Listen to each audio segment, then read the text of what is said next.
Hello, everybody, and welcome to the next installment of the Chaos Protocol. I am so freaking excited to see all of your digital, non-existent faces in the chat of Transplanar RPG. As always, we are an all-transgender, people of color-led, dark fantasy actual play channel telling stories set in an original, non-colonial, anti-orientalist multiverse. This means we stand against genocide and ethnic cleansing and support all oppressed peoples of this world struggling against injustice, imperialism, and colonization.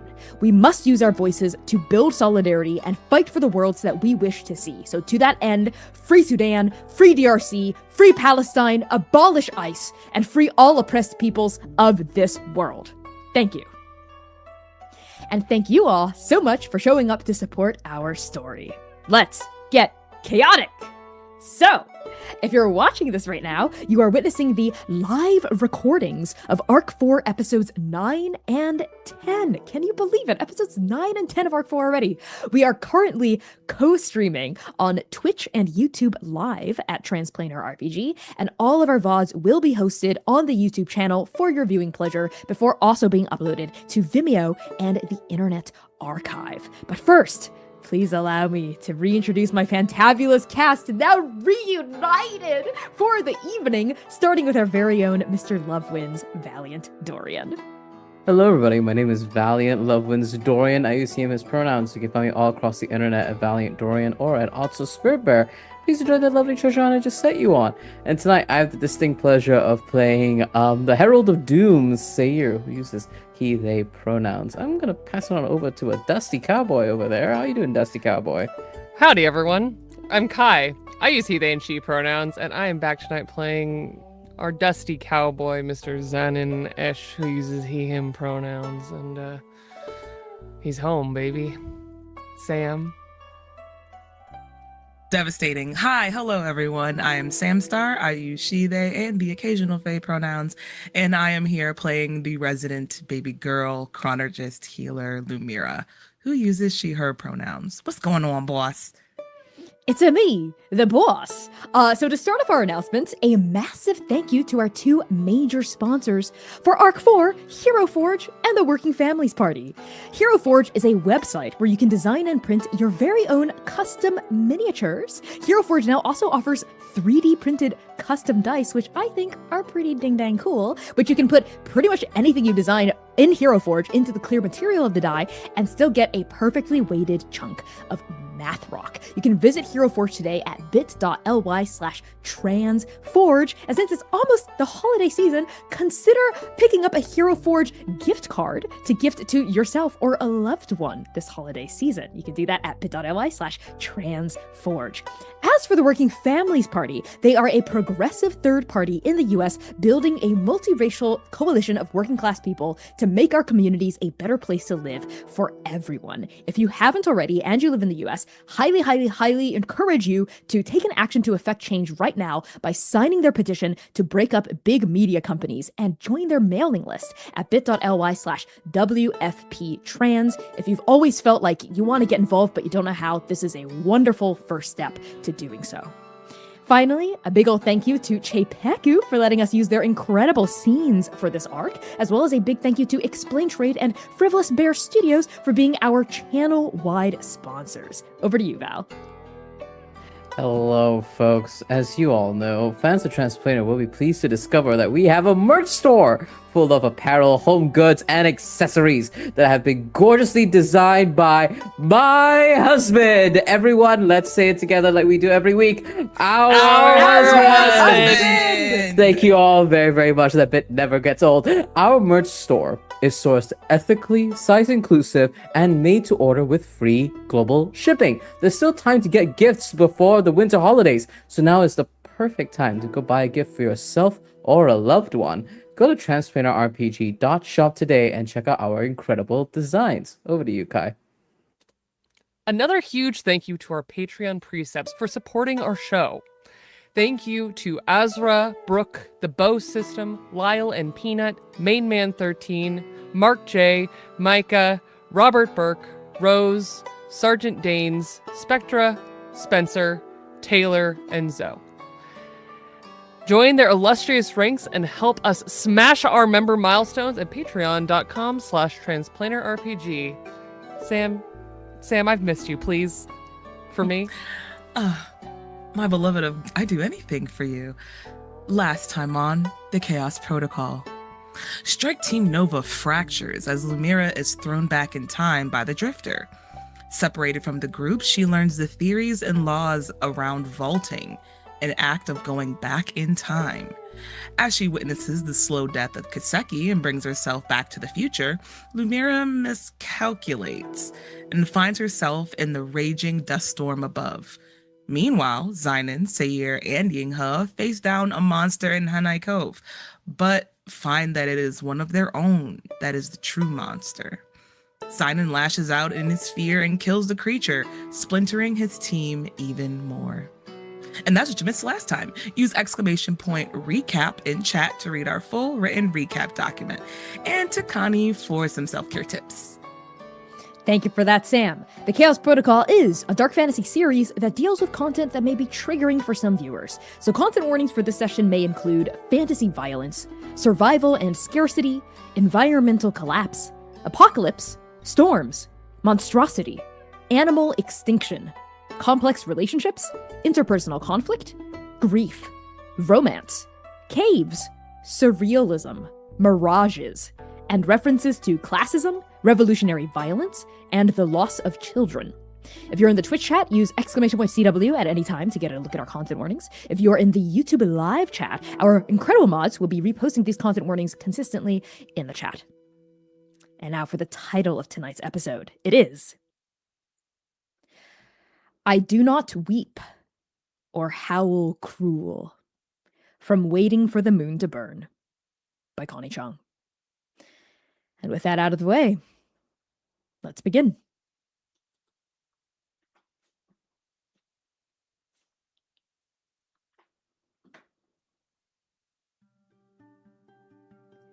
Notes on Fauna.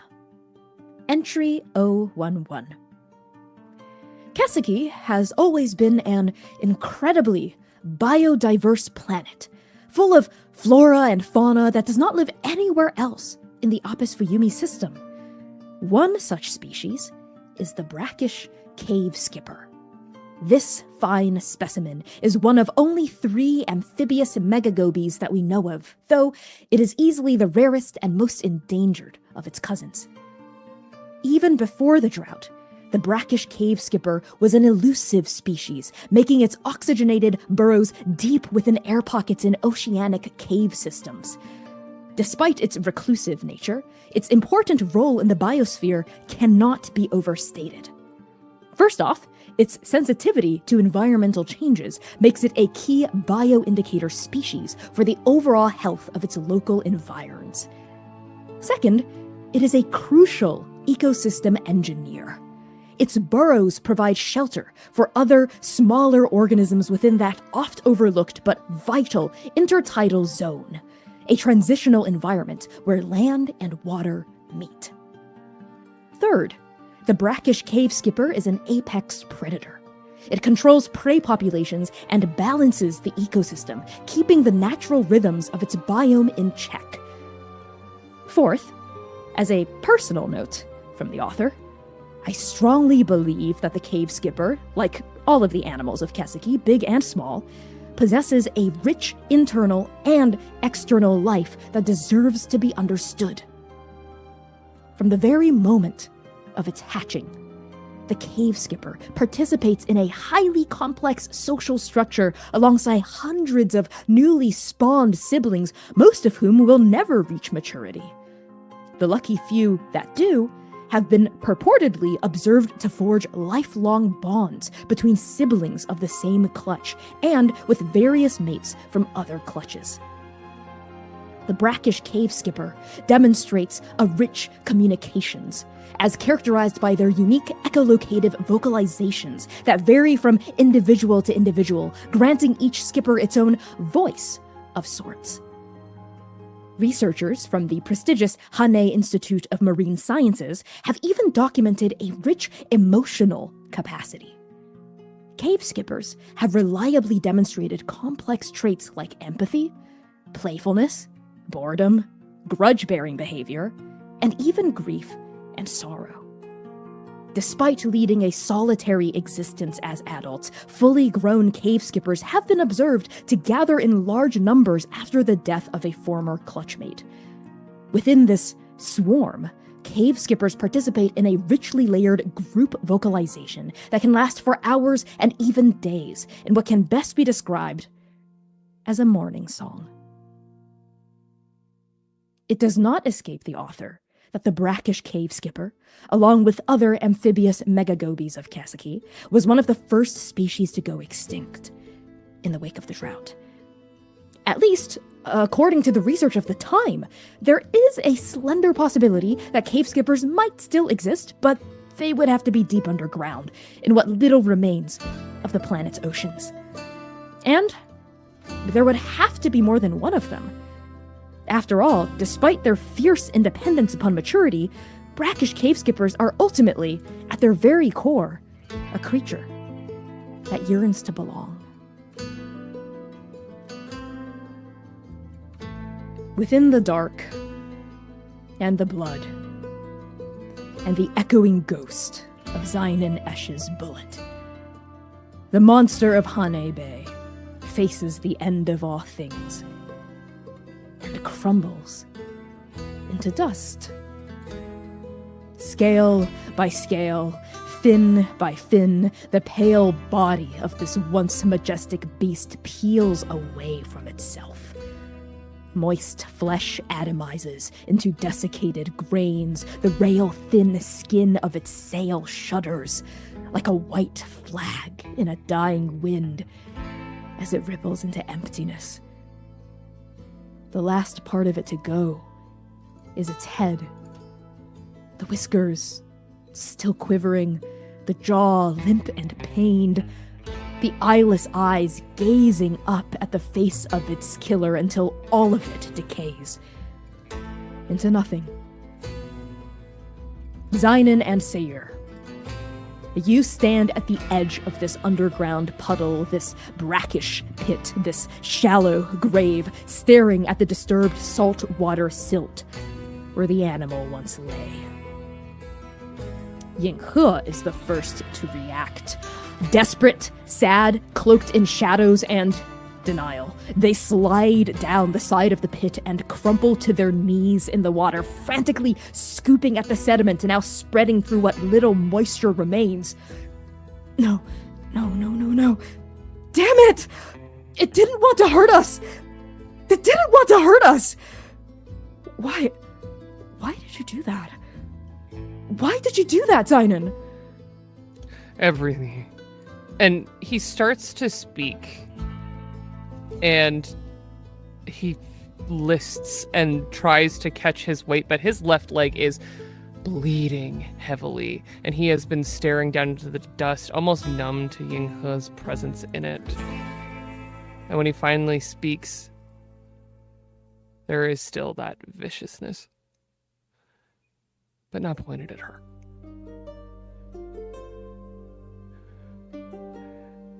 Everything here will try and kill us if we let it.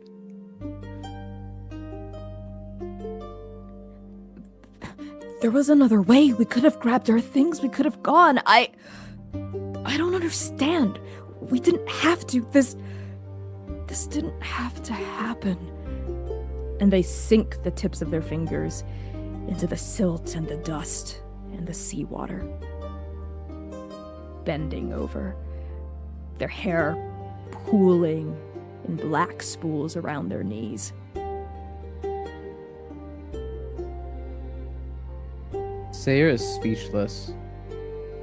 All that he sees is the dust and silt that has melded away with what little salt water is left in this little pond, really.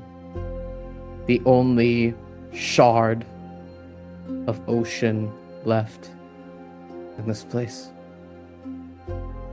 And as Sayur watches, you can see that their hands are caked in black dust and silt and mud.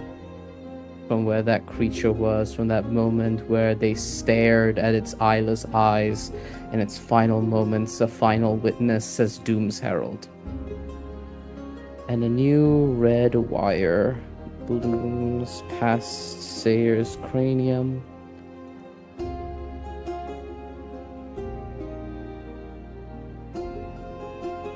Past the skull and down to one of his furthermost antlers and dangles down, frayed and torn. Another thread he heralded, another doom he witnessed. And as he stares at this place, Sayer's between places right now. He stares at a middle distance, but all he can think about is Cyanon's eyes. All he can think about was viciousness. Unwrought, unchecked violence. You told me not long ago to find my edges. Where are your edges? Do they even exist? When will your gun, your barrel, when would it be trained on something else that causes you fear? When will it be trained on me? Where are your edges? And that is all Seer can think about as he lifts his gaze up and looks at Zynon, the glint, the sharpness, the brightness in his eyes dulled, as he's trying to find the man he knows in that monster wearing a duster in front of him. The sad truth is, Seer, the man that you look at, this monster, who claims monster against something that, if Yinghe is right, was never going to hurt us. He looks down in the hole past your beloved, into the same ruin, but he's not looking for forgiveness. There is no mercy there. He is already moving forward. He is thinking not about the people around him, not even about the injury on his leg that is continuing to pull down his pants, over his boots, and into the dirt. No. He is surveying. Because every time Zynon has gotten a kill, he has tried to make something of it. The sad truth is, Seer, those edges that you thought were there were all an illusion created by someone who lived in a space that expected them of him. They were learned. And he's forgotten them. Anything down there that's useful? No, it's just dust. It's just gone now. All of that for nothing.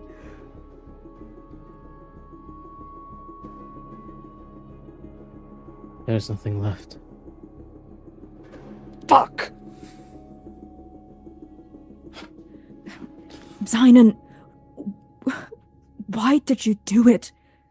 The real why?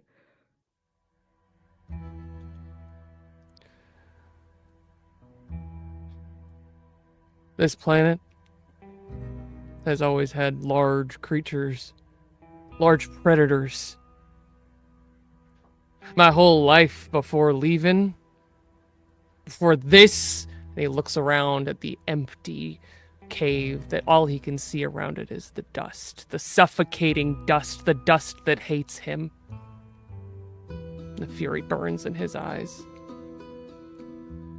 I fought creatures like this since I was a boy. It might not have been here to kill us today, but everything here is hungry. It's a damn shame we can't eat it. Just because we're scared of something, it doesn't give us the right to just kill it, to get rid of it, like it's just some obstacle in our way. We could have run, Simon. I was trying to get us to run.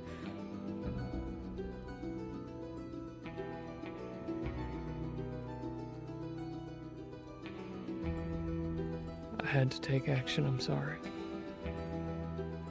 We have to do things that we're not going to like to stay alive here. I get that, and I can see how hard it must be to survive. I lived it back on Zhiguang. But this, and they scoop their hands up, covered in brackish silt and dust. You didn't even kill it right, Zainan. It suffered. And you! And Yinghe turns to Seir with a look of hurt sorrow on their face. You saw it, didn't you? How it was in pain at the last moment? You're both hunters. Why couldn't you have ended it faster, ended it mercifully?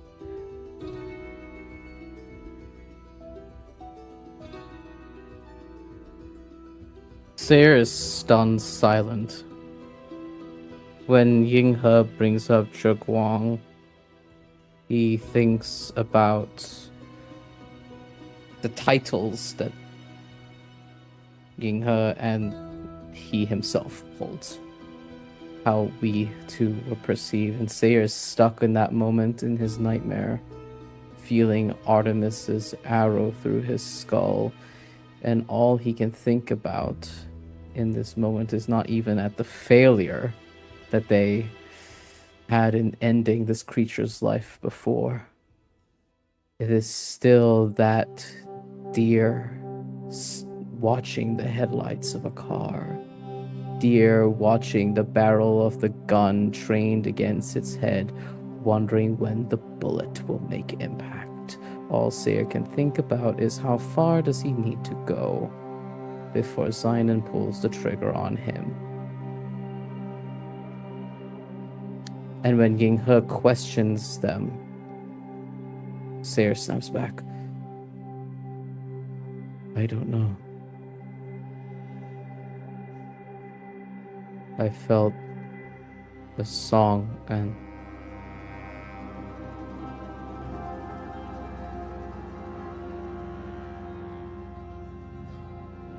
Neela, we cannot dwell here. We cannot dwell here. You think it, Seir, but Yinghe says it out loud, turns those silver moonlit eyes onto Zainan and demands. You say that Kazuki is full of predators, is full of these monsters. I was a monster. I was literally the monster of Yin'an. Would you have put me down like that too? No. Well, what makes me so different from them? And as the questioning and the air begins to kind of fill him again, he listens. And his blood begins to calm. And the weight begins to sit on him. He remembers the suffering. In the moment, he could hear his Ima counting bullets, thinking about how every shot is precious, but Ta's right. He let it suffer.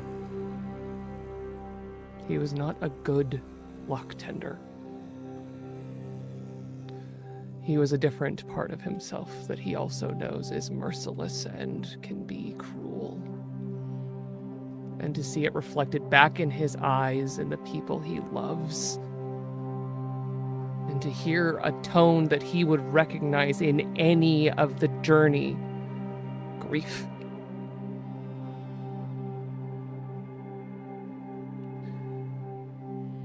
His Sayer, chest gets heavy. I think as you look, Zynon, at this reflection in the people you care about, what is a question in Yinghe's eyes that escapes his lips is a concluded answer in Sayer's eyes. He knows you can. He knows you will. He's just trying to find out the how and the when. What would it take? I know you could.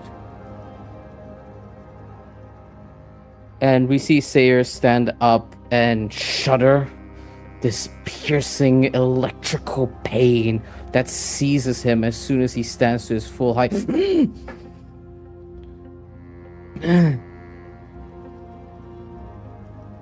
We cannot dwell here.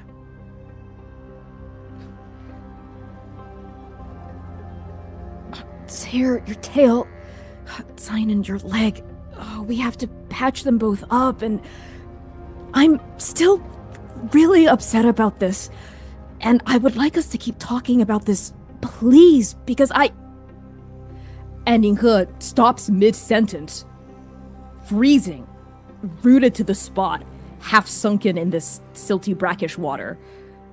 And then they say, very still, her shadow. Lumira, it's back. And we cut to Lumira, in the dust. Howling blades of wind billow and surge around you. Desiccated grains of dust whip in a cyclone. Every breath you take here feels like you're breathing in broken glass. Every step you take feels like you're bracing yourself against a tsunami tide of pure torrential air. You did just vault back to your present, but you are not where you should be. What feeling threatens to overwhelm you, just as the storm does? Pain.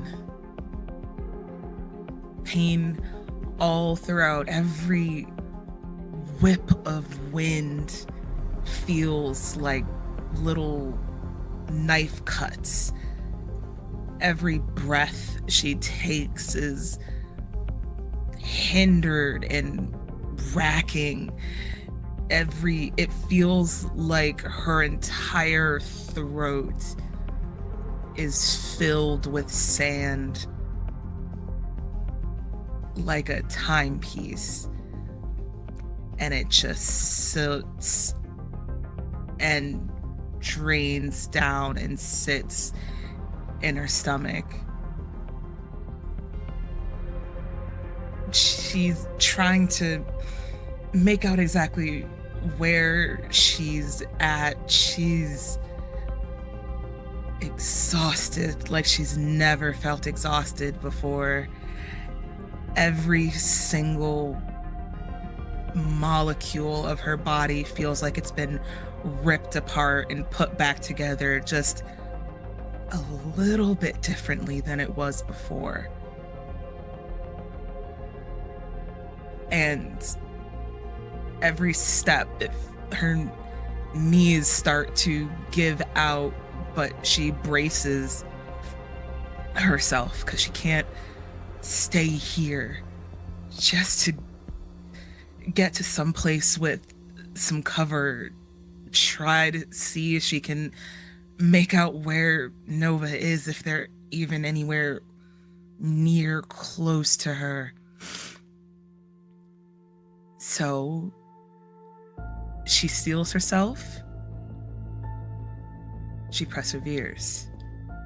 She survives. That's what she has always done. It's what she always will do. She's had great teachers.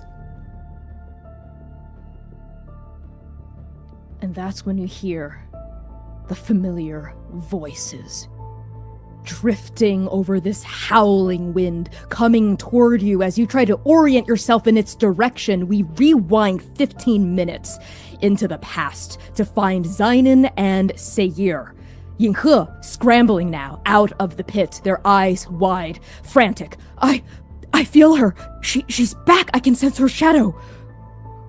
We have All to right, go. we gotta get Where? everything. Where? Up? Above? Yeah, out. Just grab everything we can. We have to go now. I think she's out there. Shit. Zainin's eyes go straight for the water that he had spent last night trying to purify.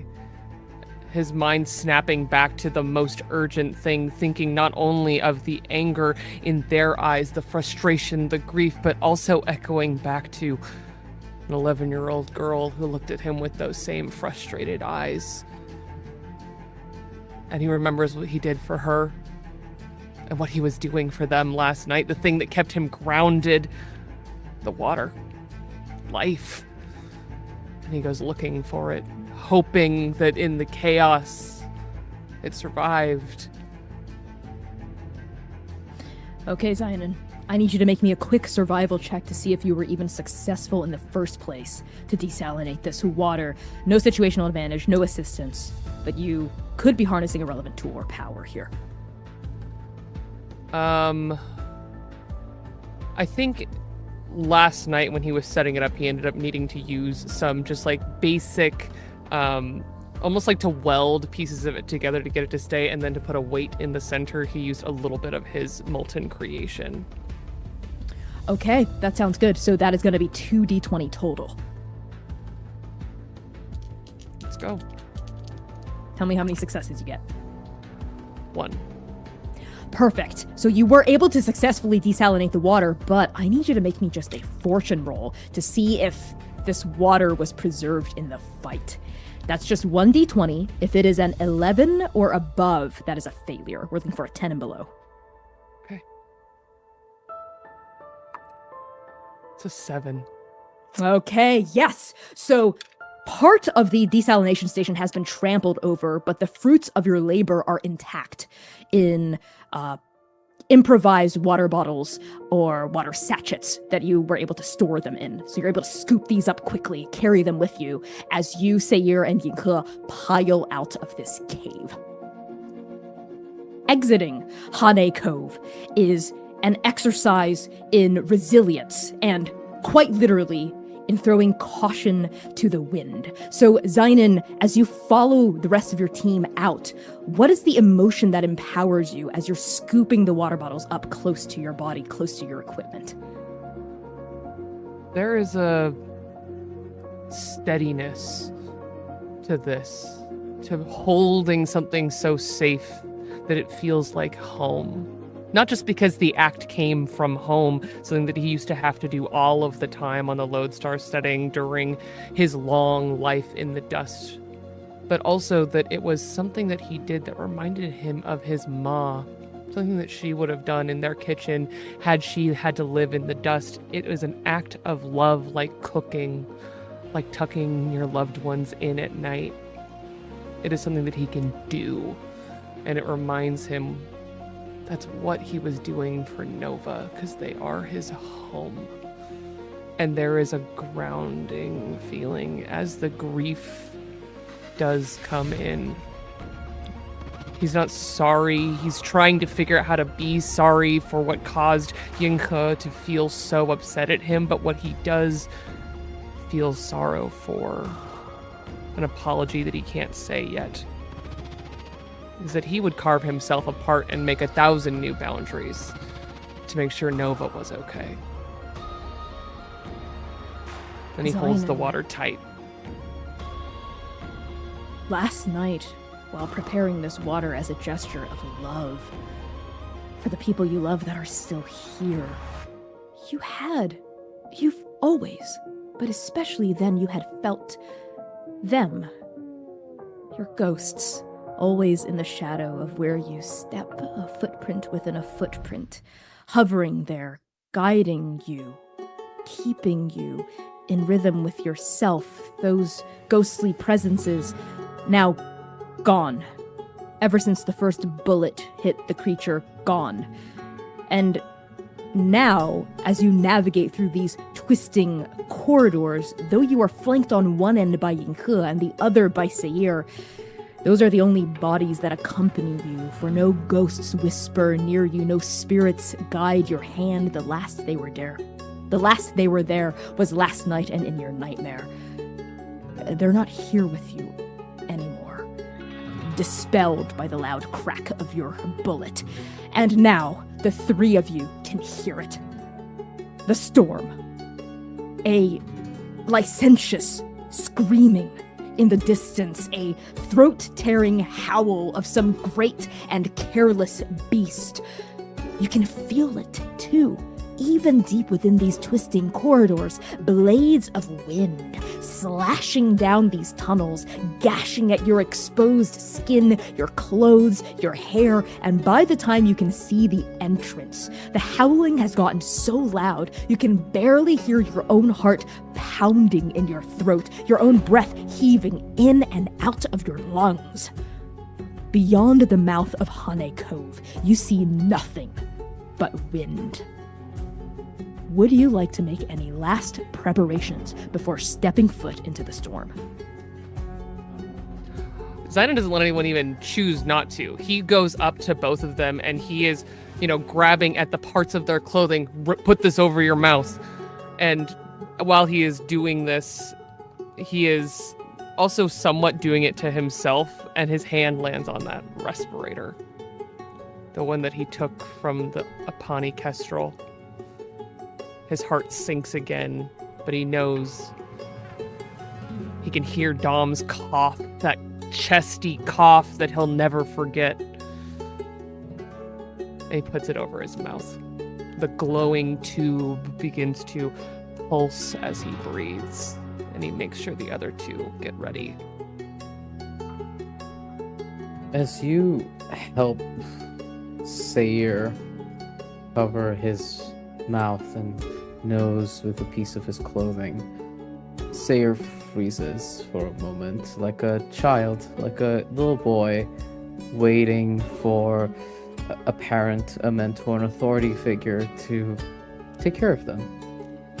He watches you, these boyish eyes, as you spend seconds in that care. And all Seir wants to do is to lean into it.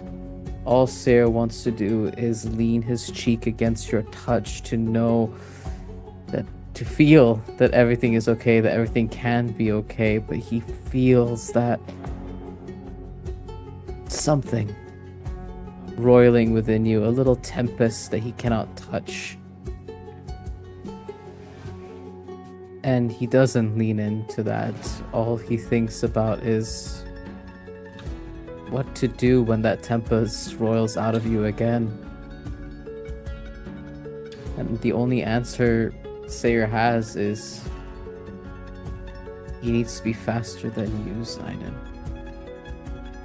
Whatever choice you make in the future, I must be faster than you. I must be faster than your worst instincts. And what Seir will do to prepare is, as his tail shudders with pain, every time Seir moves or walks, his tail moves as well, and that hurts him. So he takes the tail and tucks it close to his bandolier and tightens it, just so that the tail wouldn't move as much and hurt him, so that he can still move. Lumira needs him. Lumira needs us. And I can't show up with a broken tail. I think seeing you do that, Zidon finally remembers, because he's been so just heightened by the adrenaline, the fear, all of it, that he should probably bind up that gaping wound, and he just takes a piece of the many layers of fabric on his personage and just ties it loosely around. It will never be a sufficient bandage. It will not be sanitary. He can hear Lumira scoffing at how unsanitary it is, even though she is not here. And it hurts. But in order to find her, he would have to walk through every single searing pain in it. And he looks to you, Seer, watching you bind this up, longing for that more innocent look between the two of us that we used to have, that he can see is different. But he takes the pain, just like he does with his leg, and fusses. That hasn't changed.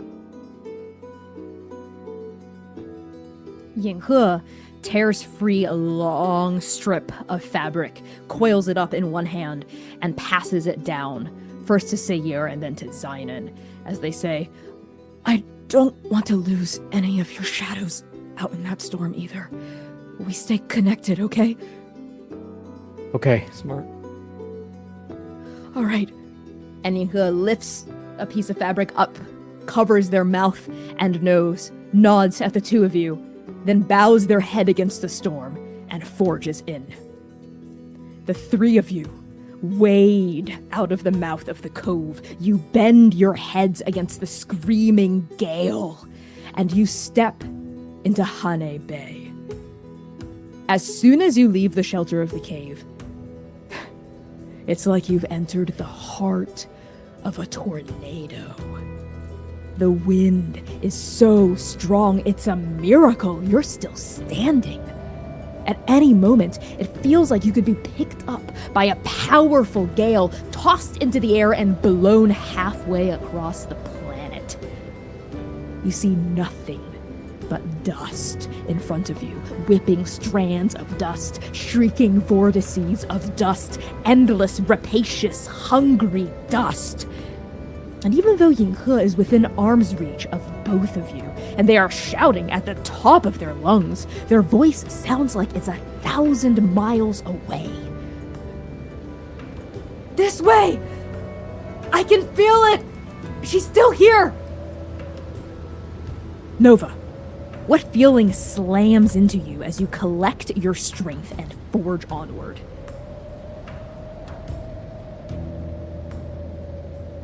Terror. There's something resonating deep inside of Zynon Esh that he can hear in this whipping wind that he's heard every night since it started here on Keseki. And standing in it, the thing that he has run from, even when he dreams about it, that loneliness of being absent of ghosts. He is so alone in this moment until he feels that fabric in his hand, tethered to Yinghe, tethered to Sayir, looking for Lumira, a constellation trying to form again, and that fear is grounded again in Nova. But he is barely hanging on as he just grips it like a fearful child, going into the storm with the hope buoyed by just trust at this point that Yinghe is gonna find her.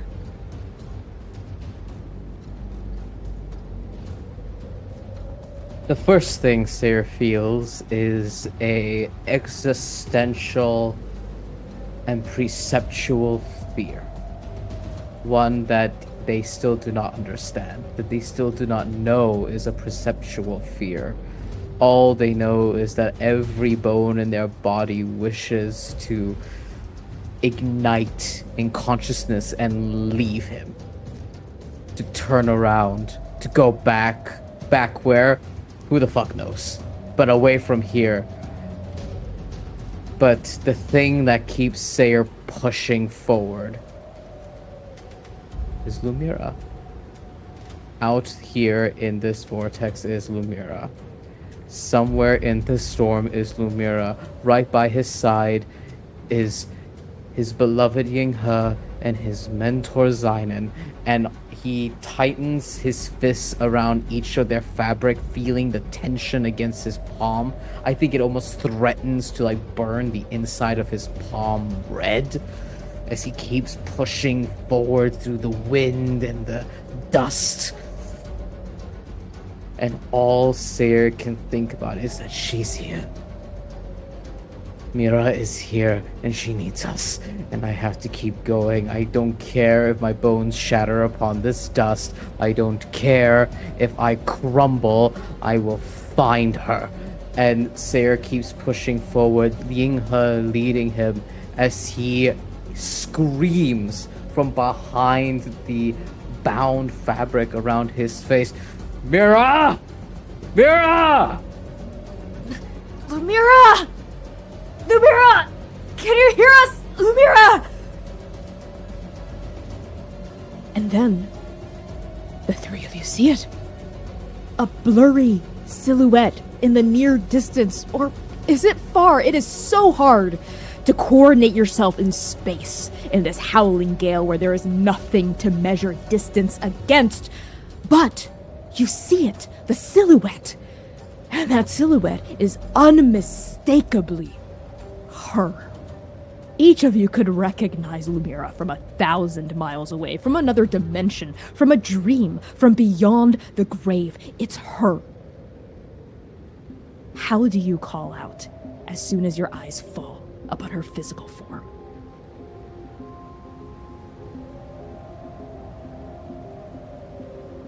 The only thing Sayre's heart calls to her ever since they were children. Mira. A nickname, a pet name, forged out of love and care. A pet name that only he uses, that only he utters. And it falls out of his lips like a call to prayer, like devotion. And what about you, Zynon? Zynon hasn't been yelling, partly because of the fear of what that air intake of dust would bring. He's learned to not yell in the dust over time. When it hurts, when he's scared, he just keeps his mouth shut and breathes nice and steady, the way they teach scuba divers when they dive deep on controlled air. But what he does do, despite all of that training, is he gasps. Because the dust does something in this moment that it's never done for him before, which is give someone back. And he sees her, and there is hope. There is light. A daughter brought back from the dust seems impossible. Lumira. In the distance, or is it close by?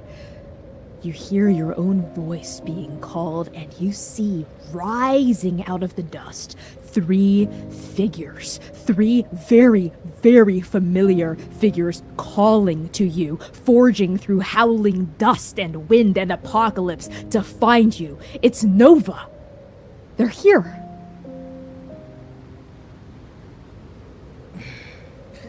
And every step burns at this time.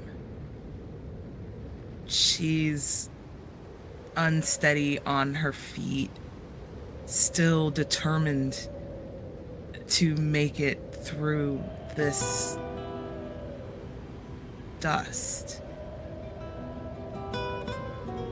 And she stops when she hears it, because she hears a lot of things in this wind.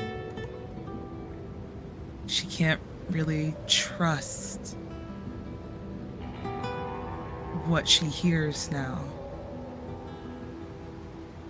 So it stops her in her tracks, and you can tell it's like her silhouette leans forward as if she's trying to peer through this downpour.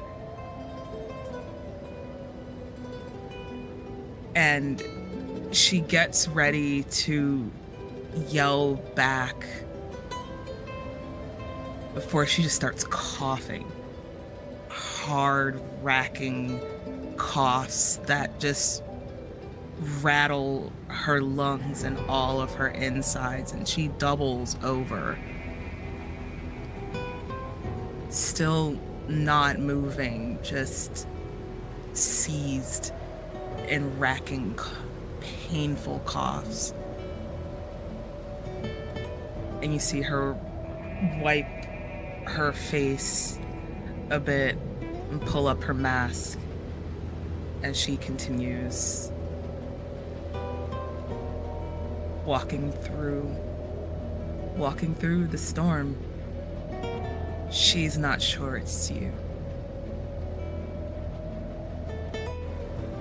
Yinghe staggers forward, running now, pulling on this thread connecting the rest of Nova toward Lumira, calling with every step of the way, Lumira! Lumira, it's us! Lumira! Lumira! As she stumbles forward, closing the gap with this renewed energy.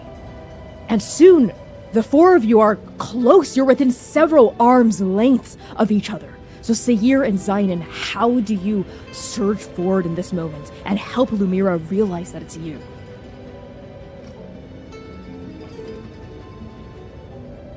Seiya rushes forward at the same pace as Yinghe, pulling Zainin like a dog on a leash, just surging forward. And we just hear it fall out of his mouth. Mira. Come, look at me. And I will slide onto the ground so that she can see that it's me, that I'm real, that we're all here. Hey. A stumbling step behind, feeling the wet of blood beginning to pool even through what he wrapped over his leg. He takes a deep breath in, pulls the cloth over his face, and quickly swaps out his respirator and holds it low. You just see a lavender hand, calloused, holding an orange respirator towards your face. He doesn't shove it there, but he just puts it right next to your face. He has dreamed of having such a tool 1,000 times when stuck in this situation, and he needs you. All he can do is give you what you need. Lumira sees the respirator and finally looks up and sees her team, her family. She wasn't sure that she even vaulted herself back to the point where she needed to be. She couldn't recognize anything, so she figured she had vaulted into another spot. And when she sees that, she sees your hand, Zainin, she reaches out for the respirator and starts to say something before it's that dry, dusty, racking cough again. Every time she tries to open her mouth to speak, it's more and more of that dust comes up and lodges in her throat. And she just grabs the respirator. Her hands are clammy and shaking, very unsteady on her feet. And she'll look up into Sayir's eyes, those beautiful blue eyes, and collapses. I got you.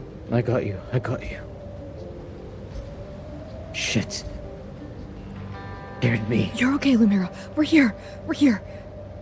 She's breathing, right? She's still breathing? Oh, good. Lumira, what happened? Where did you go? She shakes in and out. Her eyelids are fluttering. And she, after more coughs, is able to utter one thing. The past. And she's out again. Mira? Zynon was looking around in the dust, just keeping his head on a swivel, his goggles kind of cutting back some of the buffering wind.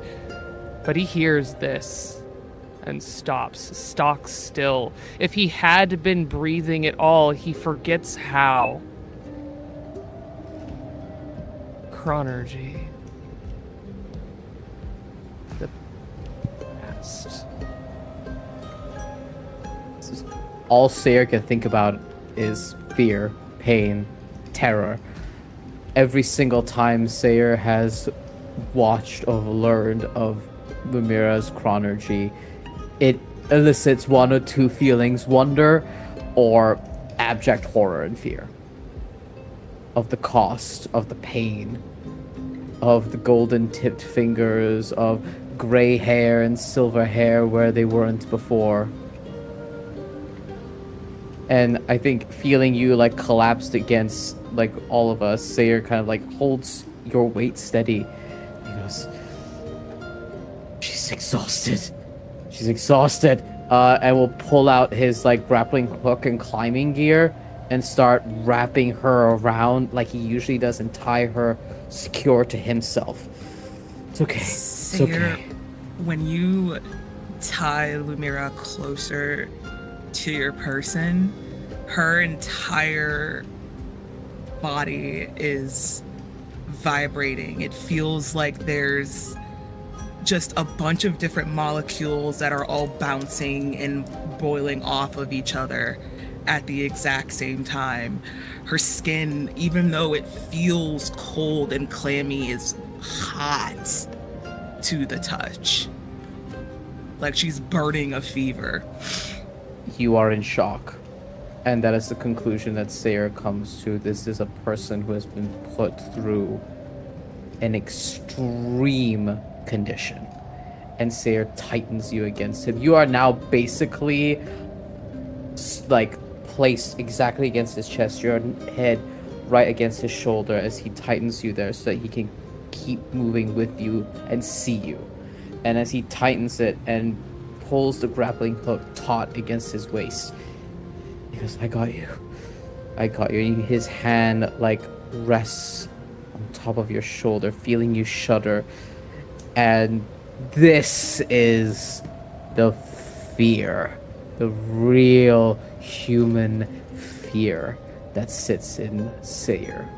The real existential fear. The idea of losing any one of you. And it feels so real when he feels you shudder against him in this storm.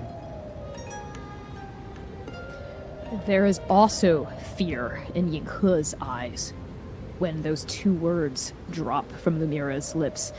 But the fear quickly is shadowed underneath the present mortal concern of surviving, as Lumira is strapped to Sayer's chest, and Yinghe turns to face the three of you, shouting to be heard, though their mouth is mere inches away from each of your faces. We have to get back to the cave, or find some sort of shelter somewhere. We have to go. Yeah, we can't stay here. We can't stay. Fuck. Strike to Nova. The four of you are finally reunited, but your battle has only just begun. Because you are in the most dangerous place imaginable. In the heart of a dust storm, on a dying planet, with no one and nothing but yourselves to help you. You need to find shelter, and you need to find it fast, or the dust will shrive clean the very flesh from your bones. So, as the wind picks up and the storm rages on, the four of you turn your attention to one thing and one thing only: survival. And we're gonna go to break there. Thank you all so much for tuning in so far. Strike Team Nova is finally reunited, which I'm so excited about. We will be back in just about 10 minutes for the back half of this stream, which will be the last Chaos stream we have before we take a winter hiatus until we come back in the new year. But stay tuned for the end of the stream for more announcements about programming we'll have in the meantime. But thank you all so much for tuning in. We'll be back in 10 minutes. See you soon.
Howdy, Transplay Nerds. It is, once again, Sponsor Connie time. Arc 4 is proudly sponsored by Hero Forge, a website where you can design and print your very own custom miniatures. But you already knew that, didn't you? Because the spectacular Hero Forge has sponsored us every single arc so far. We've stuck together through all sorts of exciting updates, like Hero Forge Pro, statuettes, color-printed plastic, premium plastic, but now, it's time.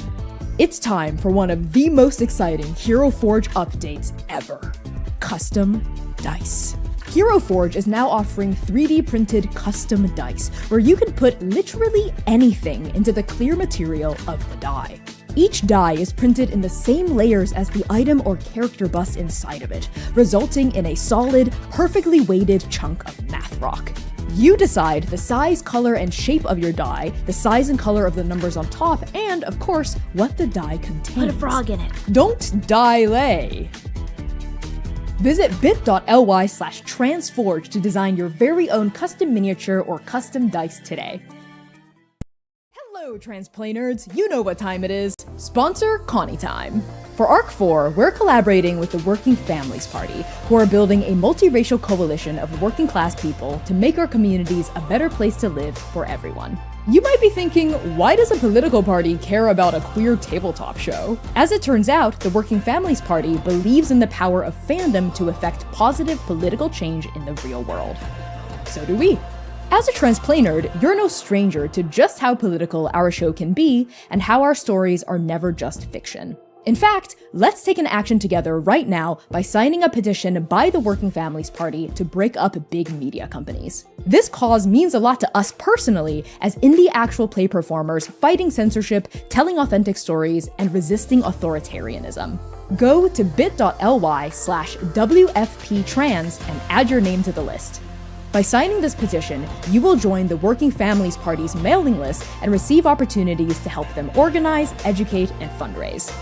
So let's build a better future together.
Hello, friends. Welcome back to the Chaos Protocol. We're going to hop right back into the session with some content warnings. Just as a reminder, the Chaos Protocol is a dark fantasy series that may contain content that is triggering for some viewers. So content warnings for this session may include fantasy violence, survival and scarcity, environmental collapse, apocalypse, storms, monstrosity, animal extinction, complex relationships, interpersonal conflict, grief, romance, caves, surrealism, mirages, and references to classism, revolutionary violence, and the loss of children. If you're in the Twitch chat, you can use !CW at any time to take a look at these content warnings, or if you're in the YouTube live, our incredible mods will be dropping these content warnings in the chat every now and then. So keep tuned there for those CWs. And with that out of the way, let's begin.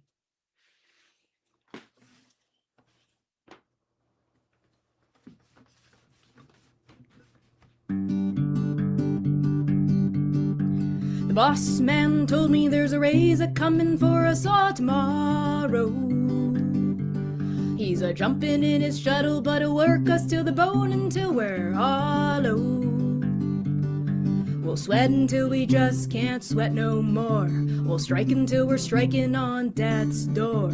Oh, here come the storms of Kesuke. The hills are gray and the fireflies are dying out of nowhere.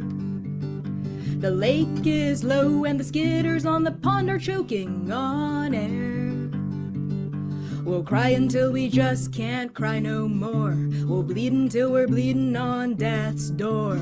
Oh, here come the storms of Kesuke. My girl bought a ticket for the last shuttle out of town, gladly. She begged me to come, but I still gotta bury both my daddies.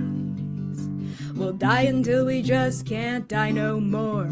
We'll live until we're living on death's door. Oh, here come the storms of Kesuke.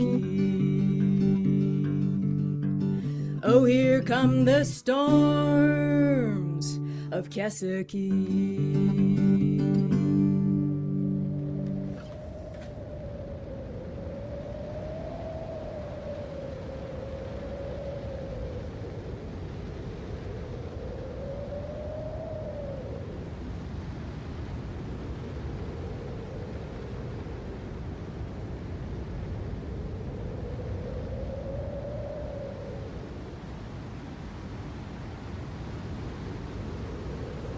Strike Team Nova. Don't forget to breathe. Howling, screaming, shrieking in every direction and no direction at once is the storm.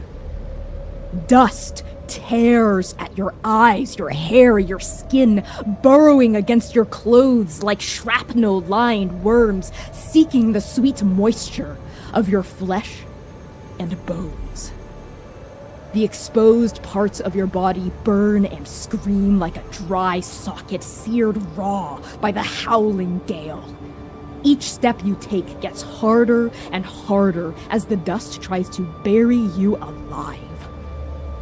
Aside from the whipping wind and swirling dust, the only thing of substance any of you can see is nothing. That black circle in the sky, that puncture wound through the fabric of the journey, it looms beyond the dust, ever present, never changing, the size of a coin. A rather large coin. Has it always been like that? But there's no time, there's never enough time to linger on these small but crucial details. Nova. As you stand against the storm together, your minds sharpening towards survival, what feeling rises in you, and what action do each of you take to brave this torrential storm? Let's start with Zynon. Almost like muscle memory. Your brain is close enough to a muscle. His muscles are definitely muscle, hopefully. Some of it might be dust still. But muscle memory takes over. We have had something resembling food. We will need more soon. He's packed water safely beneath the folds of his clothes. Shelter. The cave behind us was shelter, but finding our way back feels almost impossible. But more than that, he is adverse to going back there. But he looks into the dust. In his hope, buried deep inside of there, even though he knows it must be very, very far away, he wishes that he could forge through this dust and find the lodestar steading. A home that he understands. That he will find any shelter he can, and he tries to keep a hold of that hope that Yinghe put in his hand. And he looks in to the dust and begins to, in a low crouch, very meticulously, walk not so far ahead that he would have to let go, but enough that everyone can feel him pulling a little, as he looks at the terrain through the whips of the dust, trying to find any kind of navigation point. And as he's looking, he ponders on if they have anything in their equipment, and there's nothing. So he will just have to look through somewhat fractured goggles through the windstorm. You pan across your goggles, the fear of it, the desperation of it, to find Sayir with Lumira clutched closely to his chest. Sayir is in a steadied panic mode. It is the thrumming and the racing of a heartbeat pounding against his chest, his skull ringing in his ears. But with each beat, he feels Lumira shudder and shudder and shudder more. Feels the shaking beneath his touch, his grip. And Sayir knows we can't go back to the cove. That cave, it's ridiculous. That's not the way forward. But he's never been in a dust storm like this. And he's never felt the weight of everything quite like this before.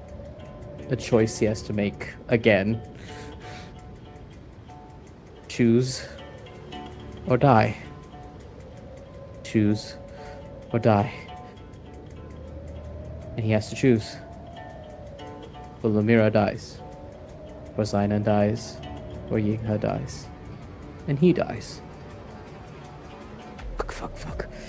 And I think Sayir feels the granules of dust seep into the crevices of his biomechanical parts, these cybernetic components. We hear it kind of like whirring within the cybernetics. We see Sayir's tail broken, shuddering and flashing red.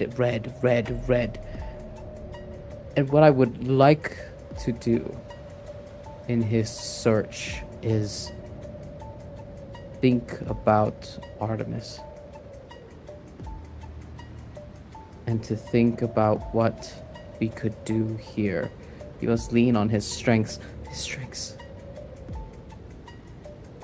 If I could have an omen, if I could have a feeling, an instinct of what may come, we can get through this. My father, my creator, he has not forsaken me yet, right? And I would like to find an answer to investigate this threat, and a possibility of one, using my strategic intelligence, leaning against my call of doom. Okay, so we've seen this in action before. Make a grit check. Alright. So, making a grit check. No My situational grit is 10. advantage. No, definitely not. You're not getting assistance from anyone else here as you're scanning the environment. Don't think so. I think the only thing is that he will be pulling on his power, the Son of Doom. The Son of Doom. Okay, that is 2d20. Roll for it. So what's my grid again? 10. Jesus, one fell out. Oh, 14 and a 2. That's one success. One success. You get to ask one question from the list. What's my best way in, out, or through? You are specifically pulling on Doom as you try to Yes. answer this question for yourself. Yes. How do you try to invoke that connection between yourself and your maker? I think Sayer, like, grabs Lumira tighter. Lumira, you feel a steady hand on your upper back holding you closer as Sayer trudges with each step to get a sense of this. And as Sayer closes his eyes, I think he's tapping into that sensation with each of those dusty granules seeping against the wire.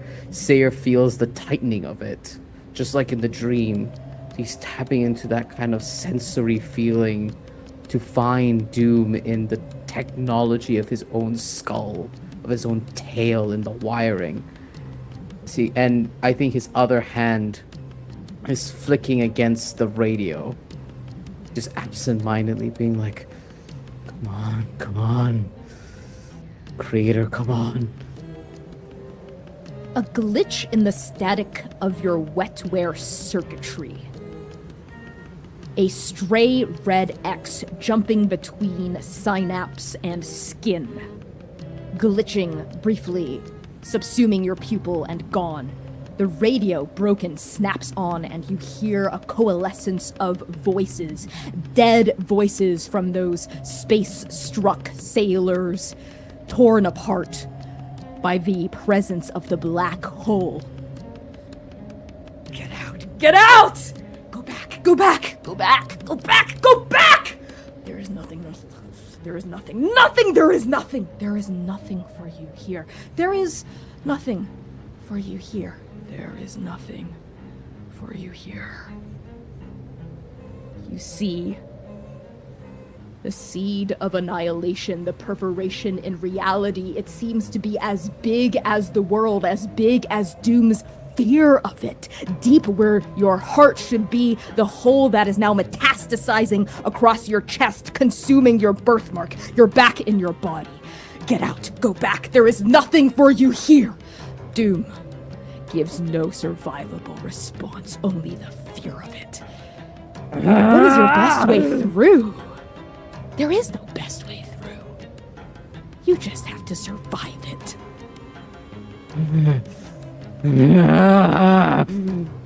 There's a deep-seated anger. Sayer's biting the inside of his lip as he feels a cough rising to his throat. Just annoyance. He's heard this answer for Doom 3 times now. Go back, go where? There's nothing here. That doesn't help me. I asked for a way through. This doesn't help me. Give me any other answer, please. But when there's only silence and only the dead echoes of voices that have come before him, the Omen speaker breathes and stills himself. The only thing he can count on is himself, in service of Nova.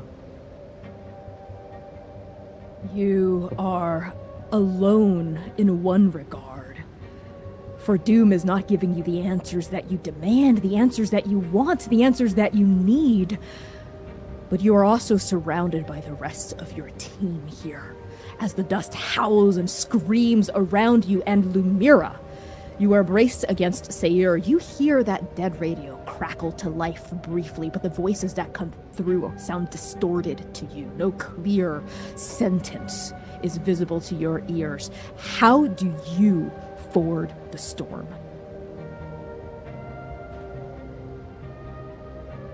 Amira is so weak right now. Every limb on her body feels like it's been taken off and put in another spot. She's in and out of awareness. So I think she just burrows deeper into Sayir. His scent is what carries through for her. That's how she knows he's there. Everything is still blurry, like she's trying to blink sand out of her eyes.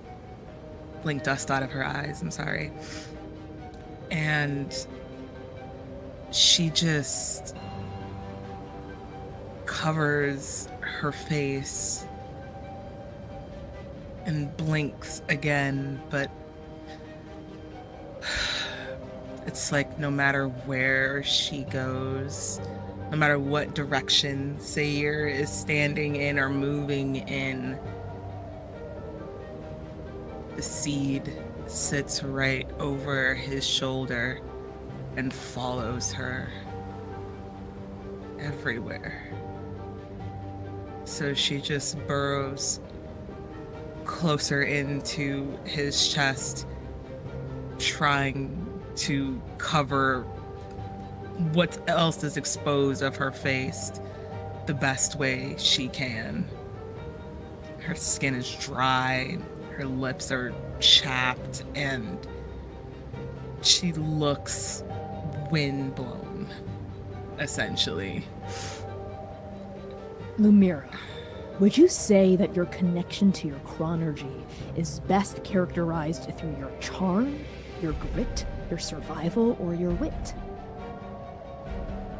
My connection to my chronergy. I would probably say it's closer connected to my wit. That makes sense. The ever-turning gears of your mind. So Lumira, please make me a wit check with a hidden threshold. More of these? No situational advantage, no assistance, but you can harness your power. Okay.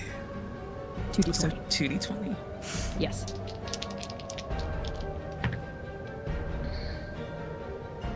$11. That's just under one success. One success. Okay. Lumira, as you fight against unconsciousness, clinging and holding onto Sayir as your lighthouse, as your refuge, the howling gales of wind and dust swirl around you. You can feel the fury of this storm. It's inside you. Within your lungs, you can feel the grist and the grit of the dust swirling, and the sheer power of it, something about it resonates with the chronergy that is innate to you. The time magic you command is powerful, Lumira, deeply powerful. And so is this storm, so is the dust. It's power. All of this is power. It's magic. You, as a mage, the truth of this now is inhaled through your lungs. This is magic. And you hear his words from Inferno now, distant in the wind. As mortals, you possess an incredible gift. A gift I gave you. Free will. One of my best ideas, really. And one of my worst. I am the choices you make with the power you have. Zynon, you're trying to find a landmark, yes? Yes. Make me a survival check. Okay. No situational advantage, no assistance. Are you harnessing a tool or power? I think he's still a little raw and isn't quite thinking through everything that maybe would help him that he has now. He is thinking about who he was then still. And so to that end, no, I don't think so. I think he is just looking the same way that he looked a decade ago. Okay, that is 1d20 trying to get at least one success. Go for it. No. You fail. Yeah. Okay. Zynon, as you squint through your cracked goggles looking for something, anything that might anchor you to a sense of distance, a sense of physicality, a sense of space of any kind, you see a gable? A roof. Swimming into visibility. Yes, there's a structure, a house of some kind in the near distance, farther away than Lumira had been when you first laid eyes on her, but it's there. You see it, unmistakable. And something about the roof looks very, very familiar. Extremely familiar, and there you see it. Strong wooden walls, windows unblemished by dust, tall purple grass, billowing in a gentle breeze unlike this furious hurricane around you. A porch, a paved dirt path, a screen door, and beyond the screen door, a front door that's slightly open, music playing through a gramophone, the smell of Sorna's cooking. It's there, just like you always remembered it.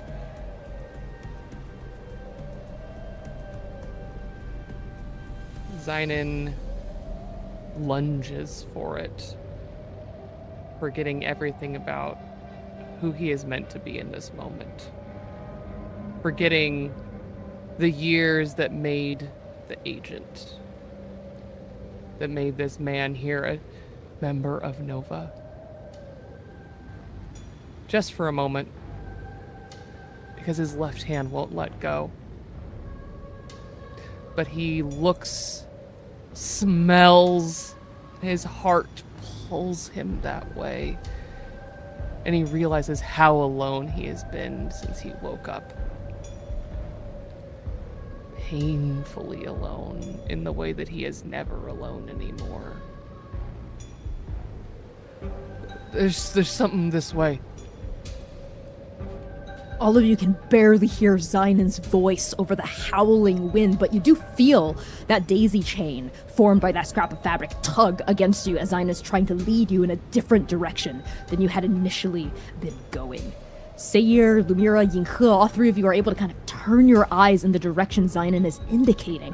It's so hard to see through this swirling miasma of dust, but sure enough, you're able to see something as well, a figure, a structure of some kind in the near, middle, far distance. It's long and crumbled, and it looks vaguely horizontal. It might be something. Okay, Zynon, let's go in that direction. Something is better than nothing, right? Come on. Thayer feels the lurch. When you lunge, I think Sayer is knocked unbalanced for a moment, and we feel like Sayer feels another electric shock from his tailbone as he steadies himself, and he feels and sees that structure ahead of you, Zynon. Sayer feels so alone, without doom, without an idea of what he's meant to do here. But feeling that your lunge, while it pulls him unsteady, that electrical shock, while it hurts him, triggers him back to reality. There's a sharpness now that Sayer feels as his blood runs hot. Lumira, you feel Sayer's temperature rise. And he begins moving forward.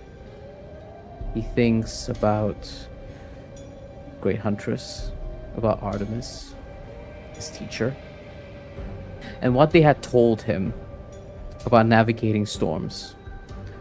Rule number 1, don't find shelter, hunker down, time yourself. But we can't always not be in the storm. When you are in a storm, you must travel not quickly, not swiftly, steadily. You must be focused. Your instincts must be sharp. Anything and everything can happen to you. So be steady. And I think that's what Sayer, as soon as Zynon points to a direction, Sayer pulls the daisy chain with his own waist and power from walking forward. And what I would like to do is surge forward as Sayer and to be that kind of like steady hunter that's moving forward towards the storm and help Nova. If I can help steady us as we move forward, it'll give the others an opportunity to scan for dangers, where I can keep everyone steady as we move forward through this wind and keep an eye on the destination. Okay, Sayer, that sounds like a grit check to me. Sure does. No situational advantage, no assistance. Are you harnessing a tool or power? I don't think you're harnessing Son of Doom right now. I don't think I'm harnessing. Could I harness the climbing gear to be the thing that's me trudging and holding everyone steady? Sure, yeah. That makes sense. Okay. Yes. 2d20. Okay. 2d20. Tell me how many successes you get. 1 success. That is a 3 and a 17. Okay, 1 success. That is sufficient for you to be the anchor of the team. You're not leading people off course, and you do open an opportunity for Lumira and Zynon to scan the surroundings for dangers, but nothing more than that. As the four of you forge onward toward this structure, it starts to swim into visibility, and Zynon, before your very eyes, you see a swirl of dust pass in front of the Lodestar steading, and once it's over, it's no longer there. It's been replaced by a god's finger lying sideways in the broken earth, all collapsed glass and crumbled cement. No, it's not the limb of a divine, it's a skyscraper, fallen to its knees, as tall as an oil tanker. This ruin was not in Hane Bay when you first crash landed here in the Kestrel. Not by any means. There were no skyscrapers whatsoever.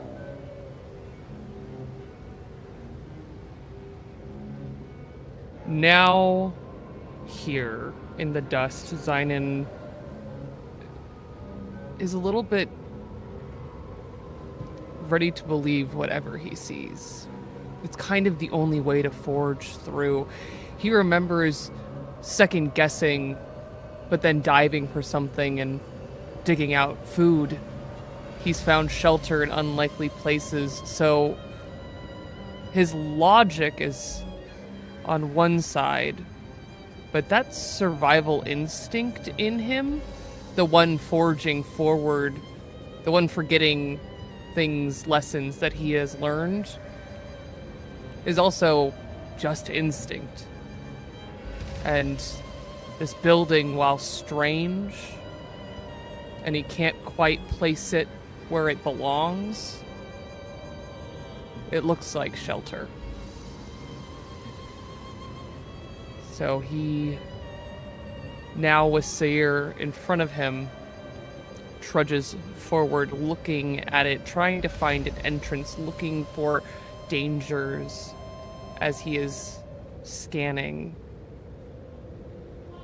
The skyscraper is fully on its side. The windows are long dead, broken. There are many apertures any of you could crawl into, kind of enter this skyscraper from a lateral point of view. But Lumira, as your team starts trudging toward the skyscraper, you feel that same connection to your chronergy. It feels red hot and also clammy and cold. You've just been vaulting so many years. That power of yours is a raw nerve. You feel it ping and twinge as Nova starts making its way toward this fallen tower. There's something about it that's pinging for you.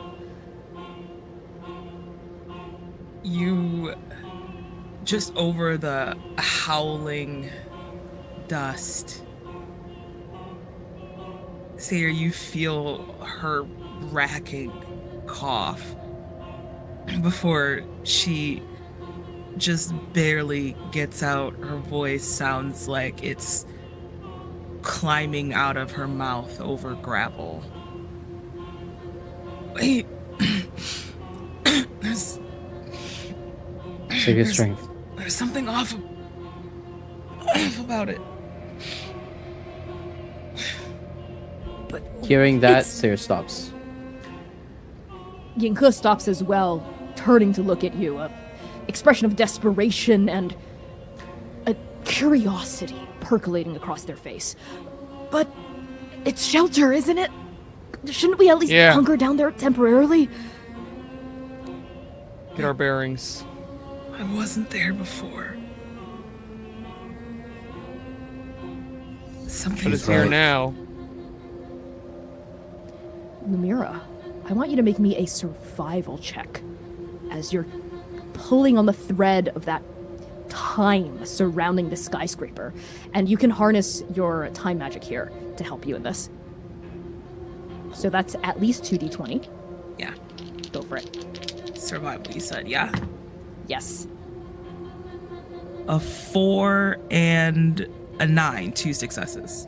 2 successes, yes. Lumira, anchoring yourself to Sayir, you remain conscious as your blurry vision swims in and out of focus, but you keep your eyes on that skyscraper. And you start to see it. Time, a vision of not the past, but the immediate future. You see the grains of dust swirling around it, blowing and blowing and billowing into these open apertures all over its corpse, pouring and pouring and pouring into the windows until you see this building completely covered by it. It's not a place of refuge. It's a coffin waiting to be entered. If you go inside, you'll become stuck, and you will never climb your way out.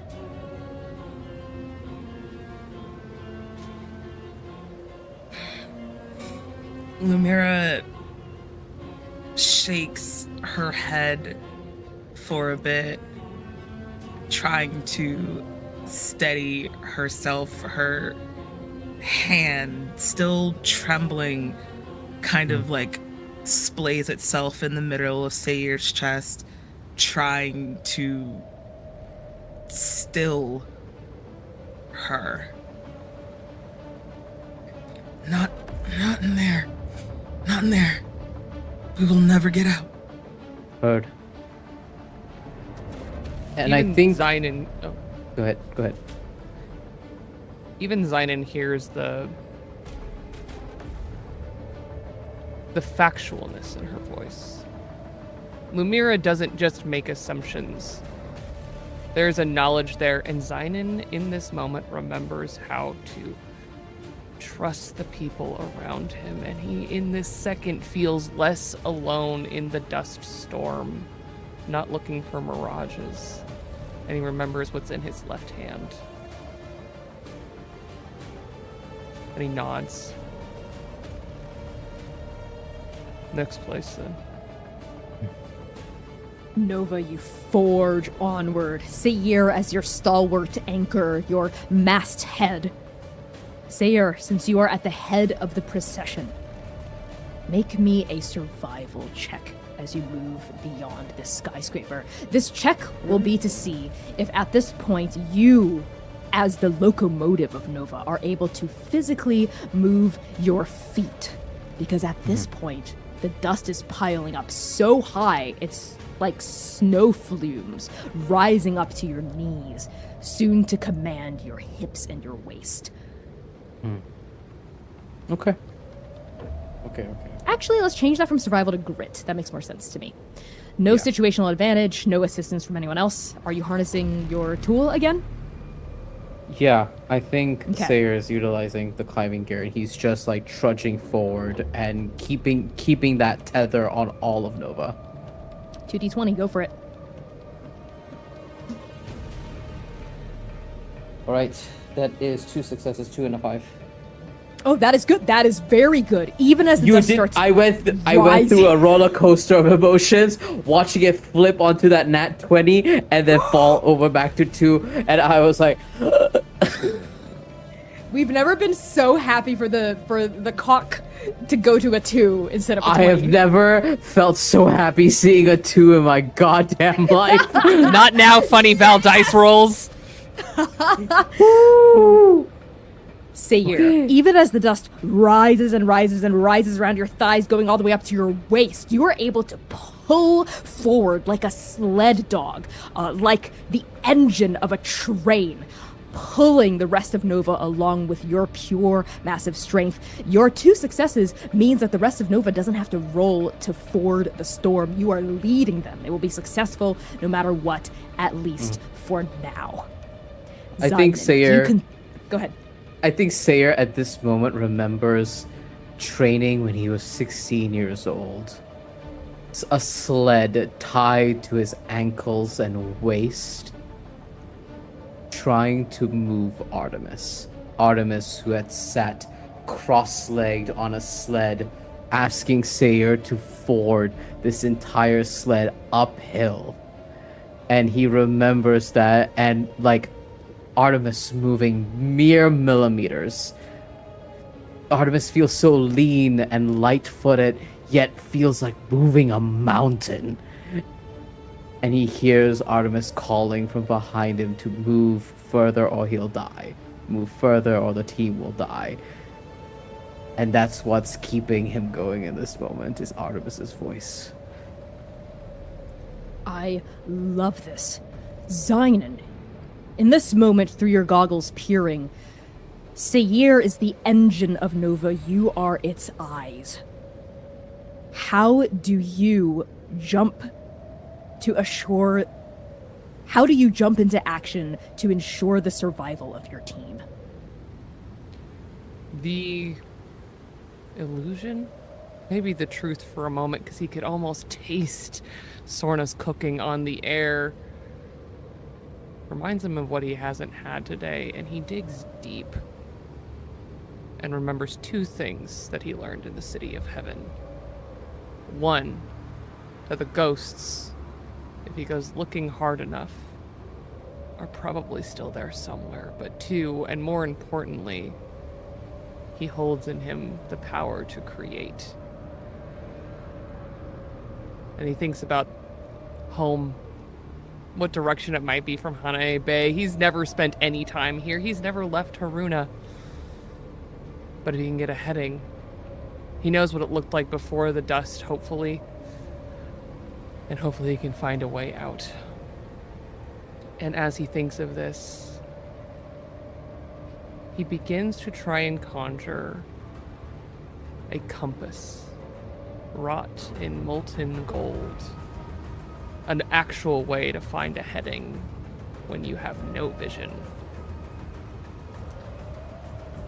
I'm not gonna make you roll for it, because as soon as the impulse comes to conjure this compass, you feel it start to dribble out of the cracks in your skin, out from the side of your head, but it's not gold. It's not molten creation. It's dust. Reams and reams of dust pouring out of your face. The ghosts, if they were here, if they hadn't left you, no. If you hadn't left them, this would not happen. This would not be occurring. You would still have your sense of direction. Zynon starts pushing away this dust like a nightmare. Like a memory he can't quite put a finger on. And it feels so hollow, like the sound of the wind echoing through an empty cove, through a waiting coffin the size of a building. And he stops wiping, because he can still feel that echo, that whisper, that whisker song in his bones.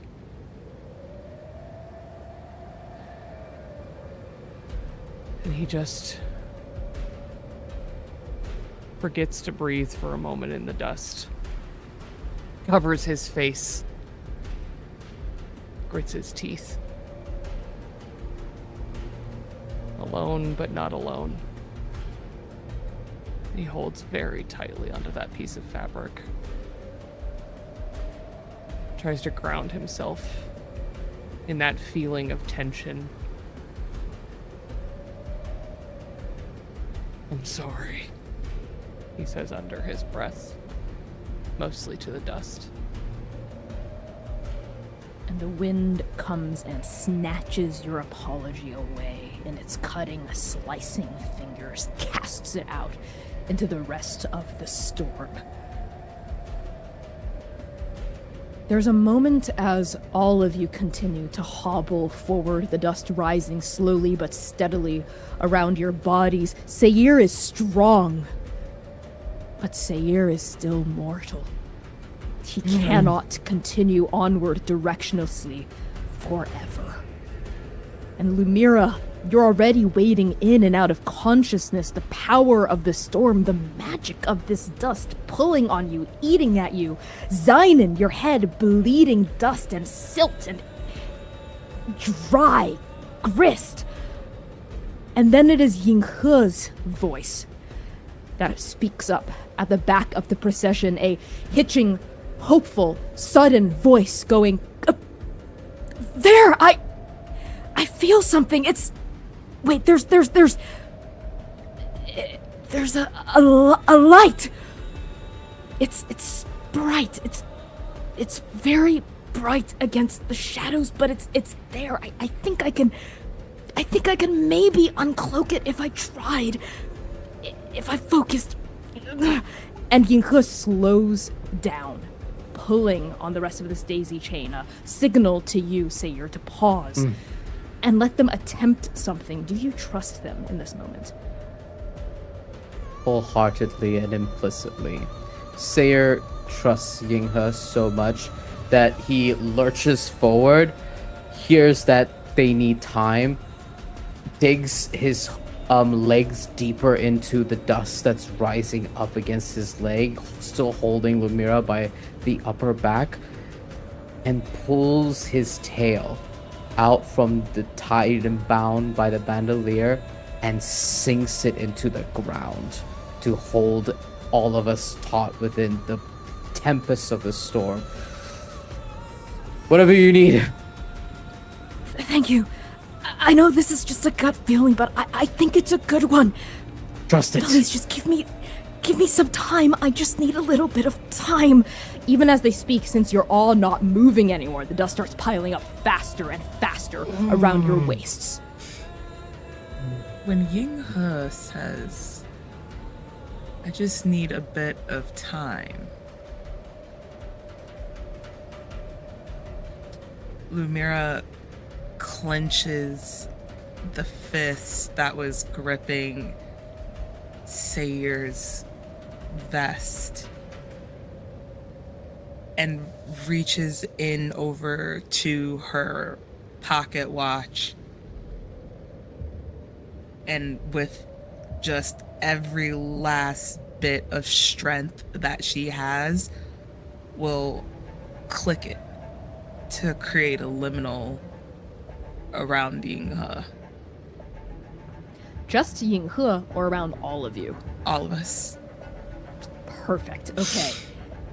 As for you, Zynon, how do you, watching Sayir plant his tail into the ground despite how much it hurts, watching Lumira reach for that pocket watch and Yinghe start to focus and concentrate, you see in front of you a kind of synergy between Nova start to flow into place. And where do you click in perfectly? His heart steps there first, because the thing that he sees missing here isn't himself. It's Sing. It's her.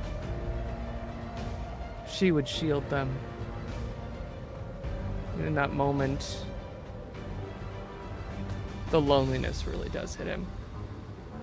And the dust pouring from his face doesn't hurt, but it sure is a reminder And he thinks, what would Sing do? And as he does, he takes off the long shawl that he wears underneath his jacket, even though it's the thing covering his mouth right now, having clipped the rest of his respirator to Sayir to make sure Lumira could keep breathing easily. He takes the whole shawl off, leaving his skin exposed. We see those long cracks of dust across his body that we have seen since forever.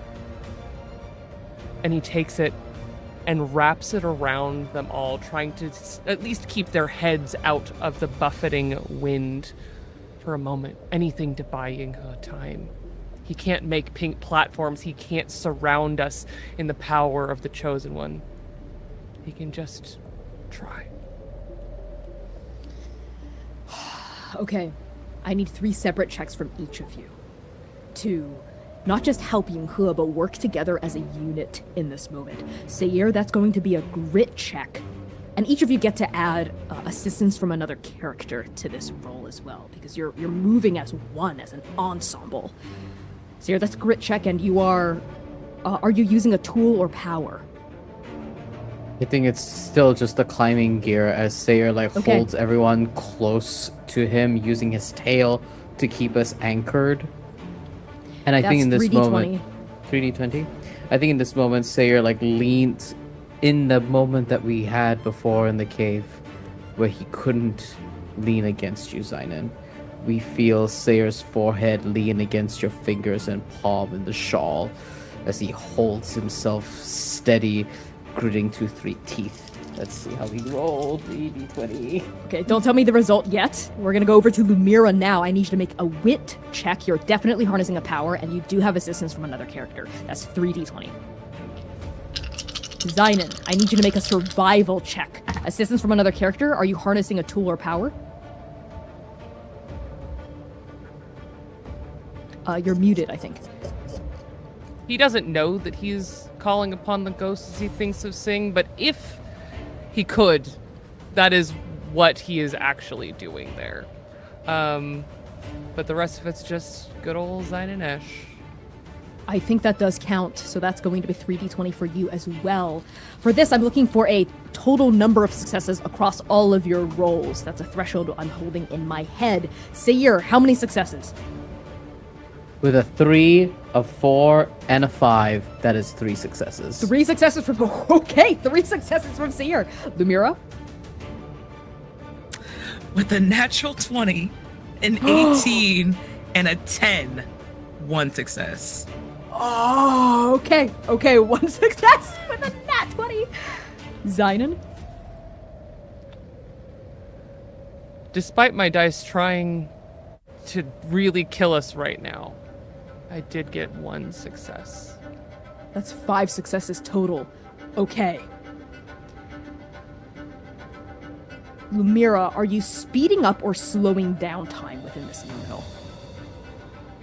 Within the liminal, Yes. speeding. Speeding up time. Okay. So it will look as though everything around you is moving in slow motion. You click that pocket watch, the liminal springs into existence around your party, and the howling dies down, becomes slow, long, deep, and sonorous. Now you can see every single flake of dust flittering past to your eyes as Yinghe plants themselves deep, waist deep in this slowly rising dust around all of you, encapsulated in this bubble, their eyes closed, focused, a dribble of sweat running down their temple. Sayir, you plant your cybernetic tail into the ground underneath you, bracing yourself against the pain that shoots up against your body, being the masthead, the flagstaff, the lighthouse that Nova needs in this moment. And Zainan, you use your own clothes, your shawl, exposing your weakest, most vulnerable scars to the biting, bitter wind and dust, and you throw it over Yinghe in a protective wing. Time passes. A few seconds, a few eternities, as Yinghe stands there in silence, in complete tense focus.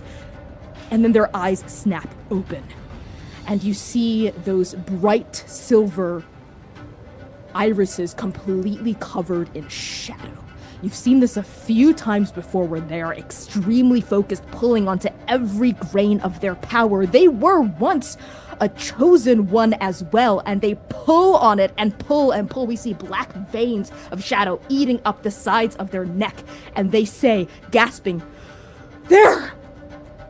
And beyond the liminal, all of you see a light blink into visibility. Whatever distance, whatever shadow now uncloaked by Yinghe's hand, it is a bright red light.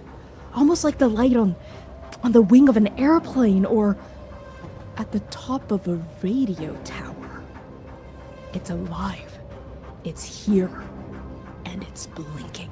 Finally, a beacon in this interminable storm, a destination, a landmark to head toward, a hope that flickers into existence. And Lumira, you, with your one success, you've reached the limits of the liminal, and it gives way in this moment, comes down, time rushes back to the present. And Zynon, as you start to whip your cloak back, upon the whipping of that wing of yours, you, and also Lumira, see a figure in the near distance of this swirling storm, a familiar, ghostly silhouette. Long, white hair, antlers poking out of a forehead, a face obscured by howling dust and wind. The chosen one. That you were drawing on, Zynon, that you, Lumira, as you look at her in this moment, something about it feels almost like... Are you leaving her behind?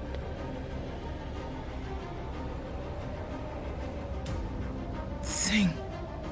And Lumira goes completely limp in your arms, Sayer. Like she has expelled all that she's got in this moment. Hey, stay with me. Stay with me. And if Zynon didn't leave the lodestar behind in this interminable wind, he's never leaving Sing behind. No matter where she goes, because he knows where she went. That is a fact in his heart. Somewhere up in that floating coin in the sky. That spot that won't go away. Comfort and fear. And a little bit of home. The dust screams again. It covers this ghostly visage, sweeps and wipes them away. And all that's left is that blinking red North Star. That light that Yinghe had uncloaked. We have to go! Let's keep moving! Sayer pulls out his tail from the ground, and he feels that shuddering of pain again as the tail begins to wrap around his waist again, and he marches one steady step at a time. Sayer marches down, chesty coughs begin to increase in frequency as Sayer takes large breaths. Even behind the shawl, he takes large breaths of dust as he surges forward, trying to get Nova to that radio tower, and he feels that hope, that one silver lining that Nova needed. We're doing it. We are doing it. We as Nova are doing it together. Focused on one another, focused on the now. We can survive. We can make it. I must be quick. I must be faster. And Sayer surges quicker and quicker, steadier and steadier, marching towards that red light in the distance. What similar emotion flows through the two of you, Zynon and Lumira, as Sayer forges onward?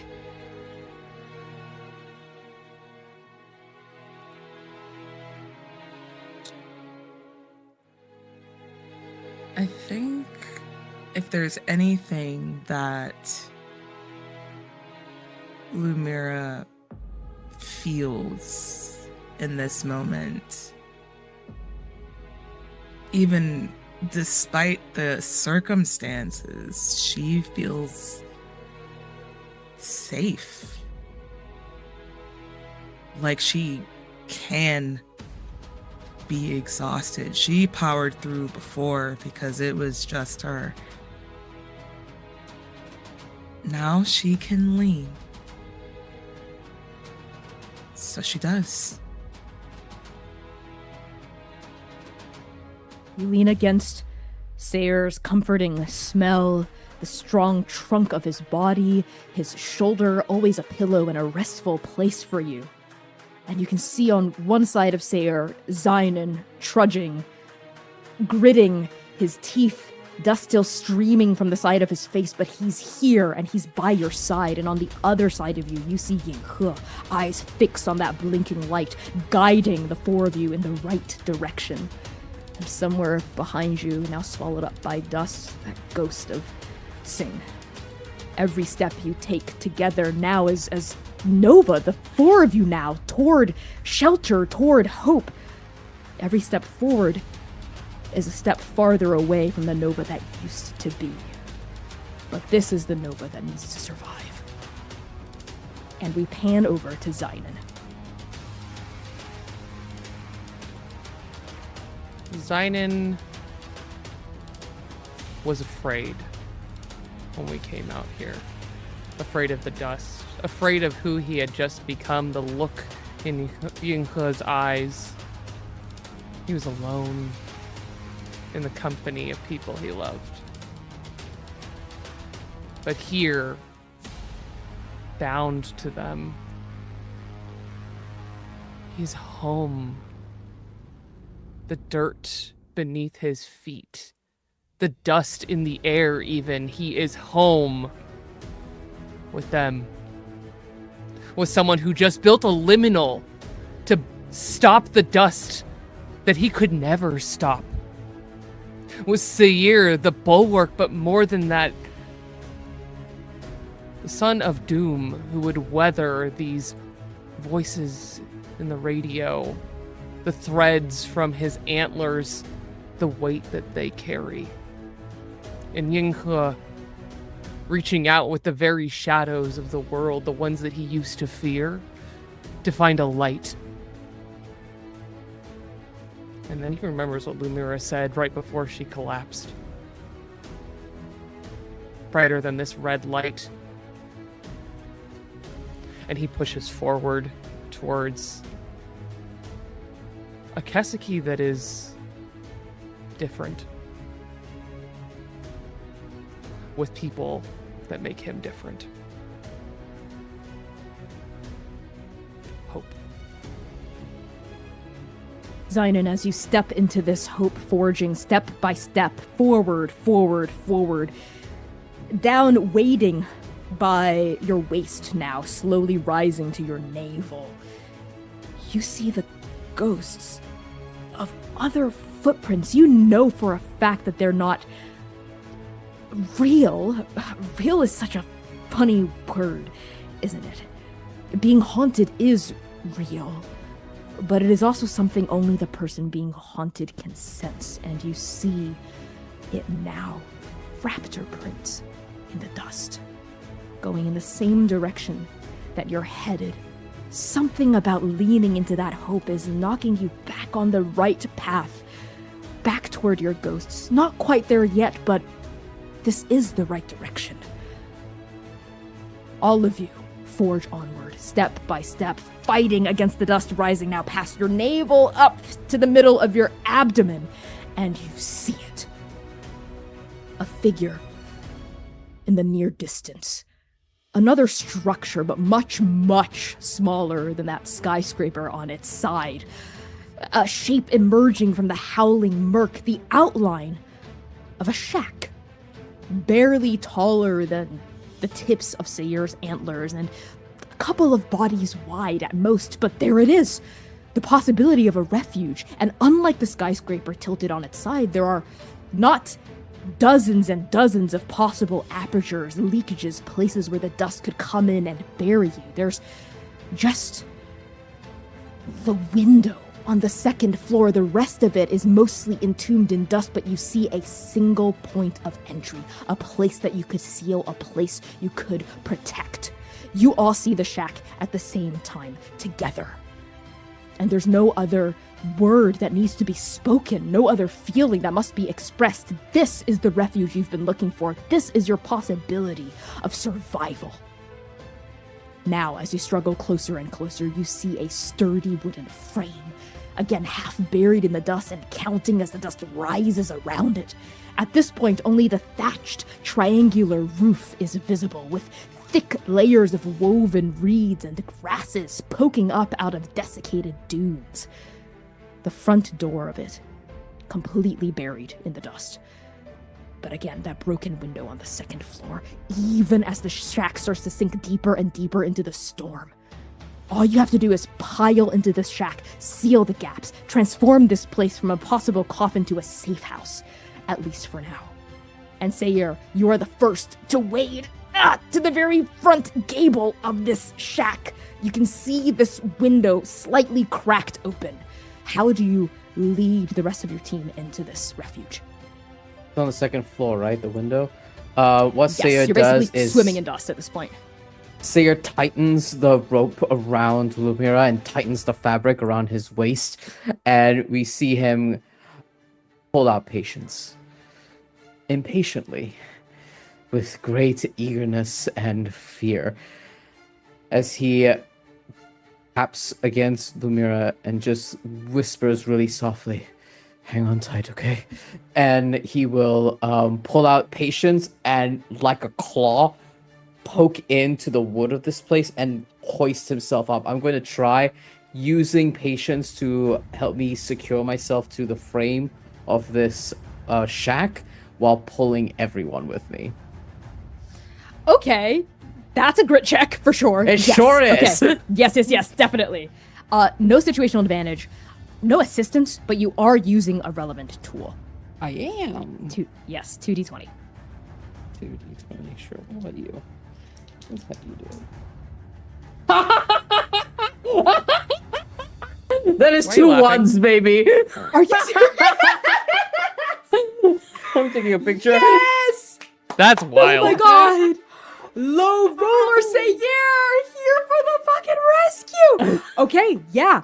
Sayir, you fucking do it.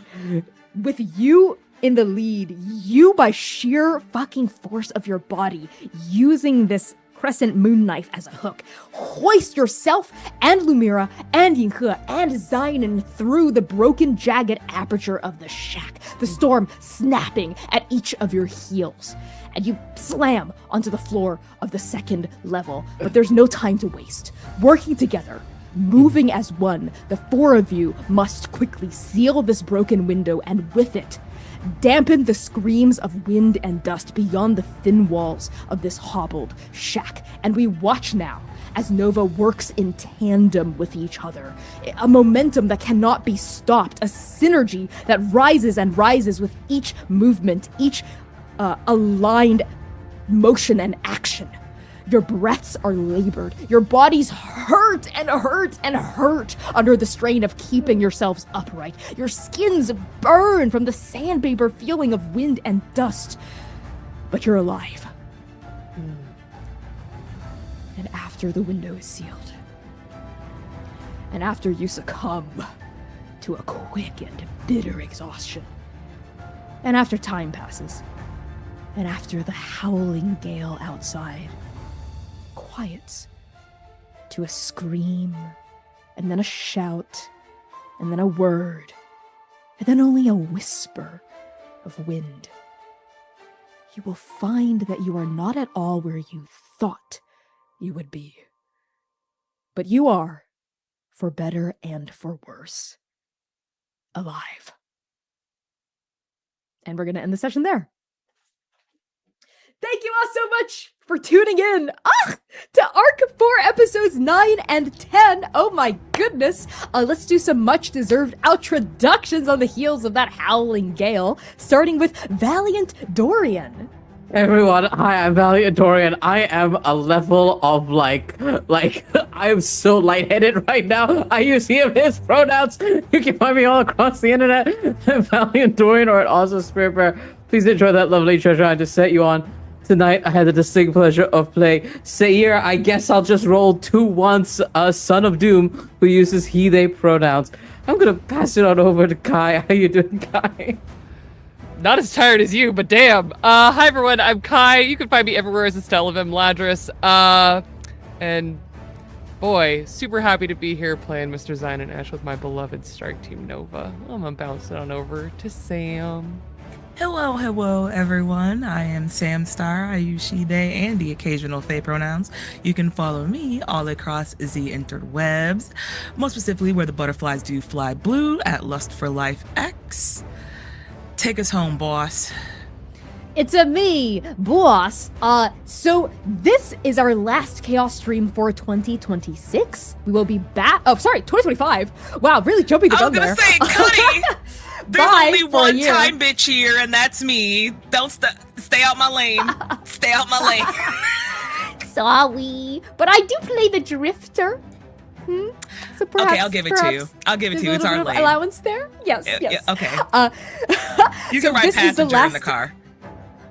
Yeah, shotgun, I called it. There we go.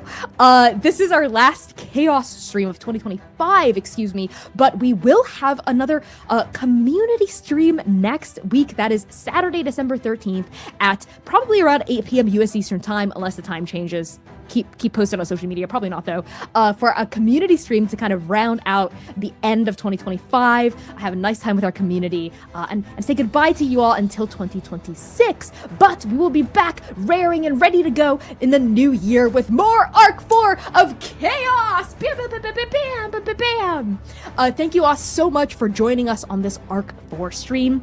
I truly cannot wait to reveal even more about Kesuke and wherever the hell Nova is as the season hundles onward. In the meantime, as always, you can support our show by joining our Patreon, joining and participating in our Discord, making fanworks if you are so inspired, posting about Transplaner on Blue Sky, Instagram, or Tumblr, rating our podcast, buying merch from our merch store, and most importantly, telling someone else about the channel, your friends, your family, your homoerotic enemy, your barista, your dog, your cat, your horse, your parakeet. That's right. Thank you all so much, Translators. We will see you next Saturday, December 13th at 8 p.m. US Eastern Time for a very special community stream. It's always so much fun. Please swing by. In the meantime, we're going to be raiding someone really awesome right now, no doubt. So use the raid message in chat. If you're in the YouTube live, hop on over to our Twitch stream to help send the love over to our raid recipient. And in the meantime, Bijo. Thanks all for playing along. Thank you, my cast.